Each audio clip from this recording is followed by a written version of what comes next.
Tapitra ny fihiboana mandritra ny 70 andro ho an'ireo teratany malagasy vehivavy nody avy any Koety. Omaly alatsinainy 20 Jona araka izany no niala tao amin'ny espace Villa Verte sy ny domaine Saint-François Ambatombaravavy, toerana nametrahana azy ireo nandritra ny 12 andro, izy 570 sy ny zaza iray niaraka taminy. Fiara fito no natokany fanjakana naterana azy ireo any amin'ny tanàna misy azy ka moto anankiroa ny zandary no nitady-dalana azy ireo nivoaka ny faritra Itasy. Vehivavy bevoka anankiray no mbola tsy nalefa nody izay mbola tazomina ao amin'ny hôpitaly ny Fenoarivo amin'izao fotoan'izao.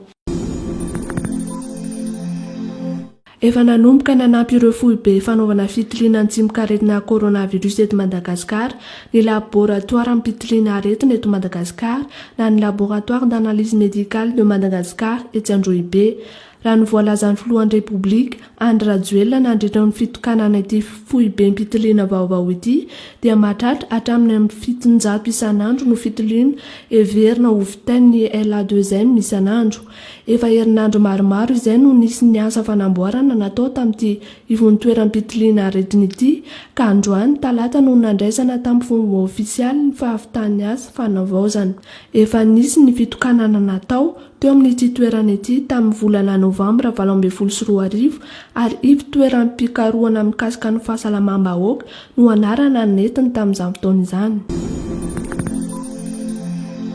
Tsy mitsaha mitombo nisan'ireo olona voamarina fa mitondra antsimon-karetina coronavirus eto Antananarivo.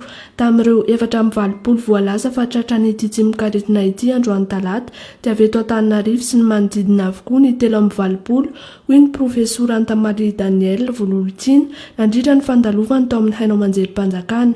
Manoloana io fiakarantahan'izy io dia nampiaka-peo ny mpandrindra ny foibe mpibaikoana ny ady amin'ny Covid-19 ny Jeneraly Elaka Andriakaja ny talata atoandro teo.